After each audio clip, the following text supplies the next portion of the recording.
Good morning, everyone. Thank you very much for joining us this morning. We're going to be learning about ethics of our fathers, and we are up to chapter 5.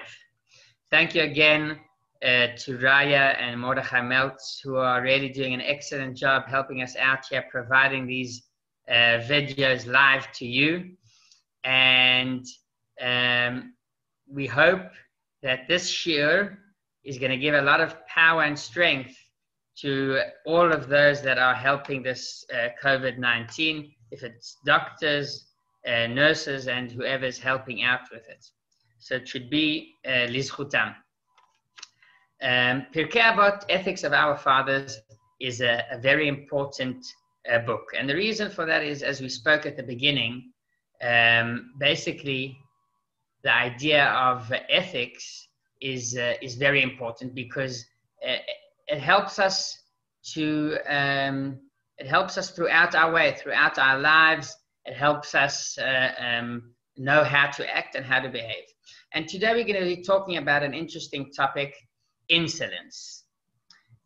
What is insolence? Is there something positive about it, or is it totally terrible? We're going to see how the way that Chazal looked at this idea of insolence and what was the exact approach to someone that was slightly rude, or someone that basically spoke what he thought, and so on, to describe this manner of insolence. So on the one hand, we all know that it's something terrible. Being rude and insolence is something that shouldn't have no place in Judaism and in life in general. And as we know that it says in the Talmud, as panim la Gehenom, someone that's rude, his place is in Gehenim. And it says even about the days that we are today, that we are in Ikvus de Mashiach, which is the last days before Mashiach comes. And we know that it says that in those days before Mashiach is going to be coming, there will be a big amount of chutzpah in the world. And that's a sign that things are so bad that Mashiach has to come. It can't get worse. This reminds me of an interesting joke that was once said. There was a young kid that at school, he was all the time rude. He didn't behave appropriately, and he was rude to his teachers, to the principal. And they asked him, well, why are you behaving this way? Well, so he said, he's behaving this way to bring Mashiach, because we know Mashiach is going to come when people are going to be rude. So he said that he'll be rude, and that's the way Mashiach will come. Of course, it's only a joke. And that's why it actually says, as panim la Gehenom. A person that's rude, his place is in Gehenna. And a general sign of the Jewish nation is Baishanim, Rachmanim, and Gomlei Chasadim. The first one is Baishanim, people that are that aren't chutzpahdik. They don't have insolence. They aren't rude. And this is one of the most important things, manners that we must cherish. Now, on the other hand, maybe we can, after all, find something positive about insolence. And we find it actually in Pirkei Avot, in our Perek chapter 5. Yehuda ben Tema Omer, Hevei as Kanamer, you should be as. The translation of as isn't really insolence. It's between insolence and rude. It's being fierce and being strong and saying you're like a tiger. That's what Yehuda ben Tema teaches us in our Mishnah. So from here we can see that there is, after all, something positive about being forward-coming, speaking your mind. I wouldn't say 100% rude, but definitely being strong and powerful behind certain things.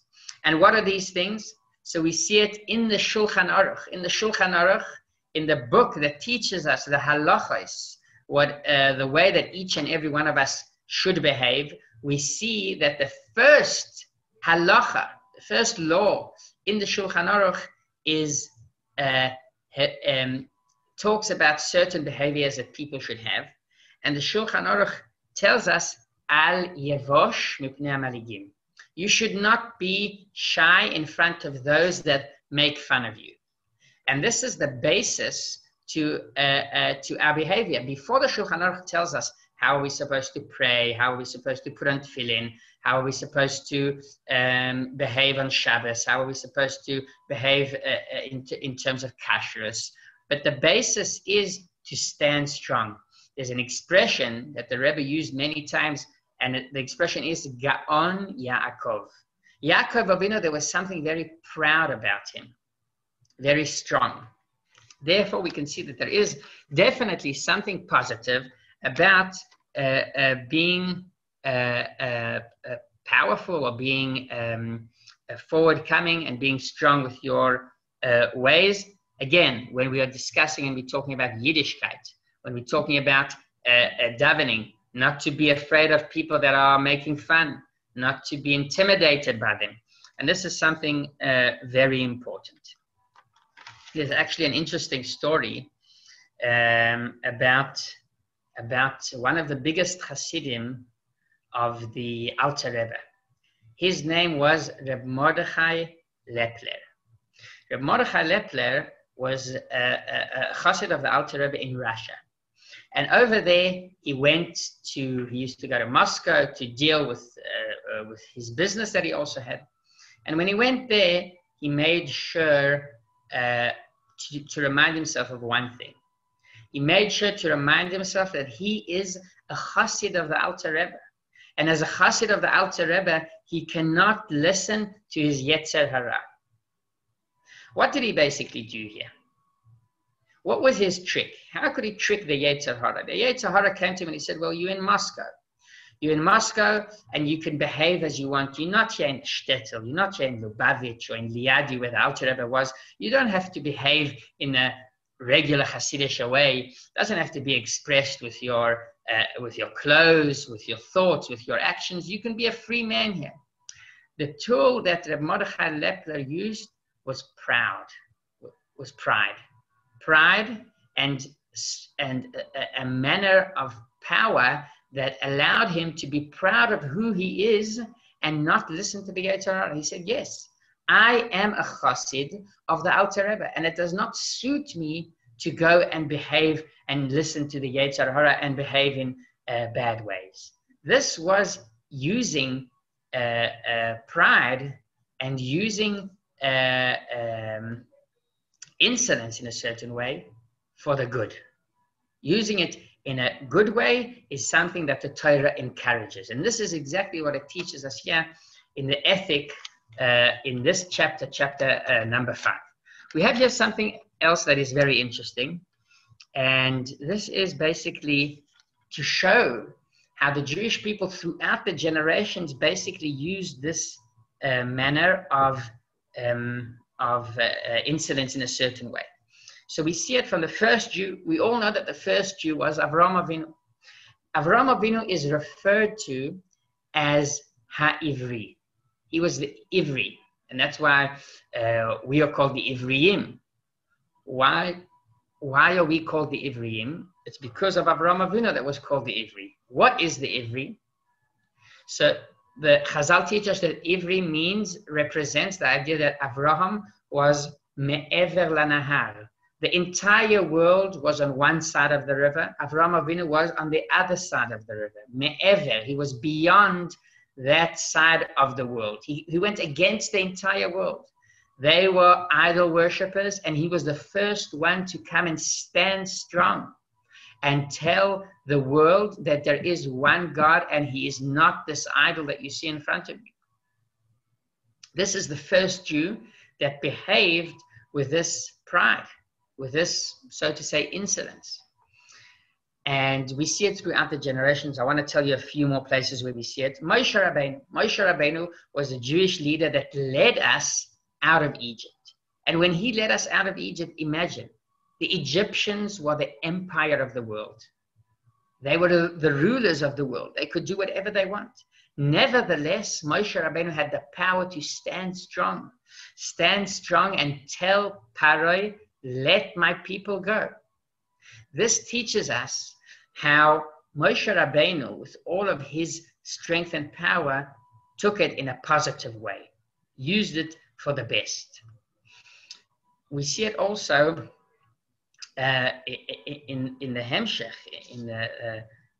We see it with, for example, let's take it with Eliyahu Hanavi. We all know Eliyahu Hanavi. He visits us in every Brit Milah. He visits us once a year, Leila Seder. He comes to our door, and he also needed the strength and this power, and he used it.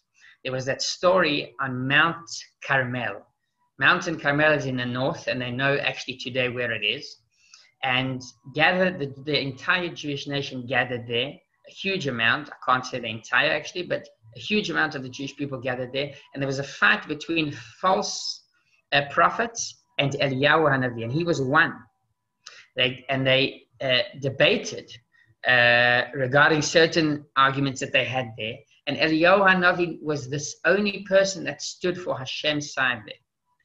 And there's a whole story described in the Navi what exactly happened there. But again, we see here that Eliyahu Hanavi used insolence. He used it in a good way. He used it in a positive way. We see it also, we all know the story of Mordechai and Esther. Mordechai and Esther, we all know that they brought Chag Purim to our lives. And how did they bring it? That was because Mordechai lo yichra velo yishtachave. Mordechai was not prepared to bow down to Haman, even though everyone else did it. There were Jewish people that said, yes, bow down to him, because the king ordered that. The king ordered that, and therefore you have to bow down to him. And nevertheless, Mordechai was not prepared to bow down, and he basically brought the Jewish pride back. So I would like to conclude this idea, or showing this things throughout this idea of insolence throughout the Jewish generations. We see it also with the famous story of Hannah and her 7 sons. That was in the times of Hanukkah, actually, just before, where, if I'm not mistaken, the Greek king ordered this family to bow down to Avodah Zarah. And the last son that was left, he killed all of the sons because they did not want to bow down. The last son came, and he was a young kid, very young. And the king told him, please, I want you, please, I'm begging you to bow down in front of me. I can't, it's my honor. And act as if, he told him, act as if something fell and you're going to pick it up, and then that's the way you're going to bow down. But the kid said, no, I'm not prepared to do that. And they killed also that little kid. This shows us that the pride of the Jewish nation is something very fundamental and very important in the Jewish life. And again, as it says in the first halacha in Shulchan Aruch, Al yavosh mipnei hamalidin, don't be shy, don't be embarrassed from those who try and intimidate us. There's actually, I want to bring something that brings out this idea very interesting, and it is about Mount Sinai. We all know that the Torah was given on the Sinai mountain. What was special about the Sinai mountain? So there's a medrash that tells us that there was various mountains that asked Hashem, they wanted Hashem to give the Torah on them. But Hashem said, no, I'm not prepared to. I'm choosing the Sinai mountain. And why was that? Why did Hashem choose the Sinai mountain? Because it was the most humble. The rest of the mountains came and said, I'm the tallest, I'm the biggest mountain, I'm the prettiest mountain, I have the most trees on me, and so on and so on. Hashem said he wants Mount Sinai, because Mount Sinai was the most humble. But now the question is, if Hashem wants Mount Sinai because it's the most humble, so why does he need to give it on a mountain? He should give the Torah not on the mountain, but in a valley. If the importance of giving the Torah is connected to being humble, to humility, then a better place to give it than any mountain. Cancel all the mountains. Say, I want to give it in a valley, because in the valley, that would represent even more the idea of being humble, of humility. The truth is that according to what we said, it's important to be proud, to be a proud Jew. Gaon Yaakov. The Torah was not given in a valley. It was given on a mountain, because we have to have a drop, a teaspoon of insolence, a teaspoon of even being a bit rude, in order to observe and keep the Torah and mitzvot. And we know today, to observe Torah and mitzvot, you've got to be pretty crazy. If you are not crazy, then you won't be able to mekayem Torah and mitzvot. And as we see around us, the percentage of people in the entire population that actually keep Torah and mitzvot is extremely minimal. And this all brings us to a conclusion about a certain balance that we should have when we use pride. On the one hand, we know that using it too much is something that doesn't smell good even. It's something that's negative. It's not positive at all. And that's why az panim lagehenom. But on the other hand, it's very important to keep being a proud Jew. Thank you very much for attending this shiur today. And hopefully, looking forward to seeing you next Sunday for the 6th and last chapter in Ethics of Our Fathers. Thank you very much.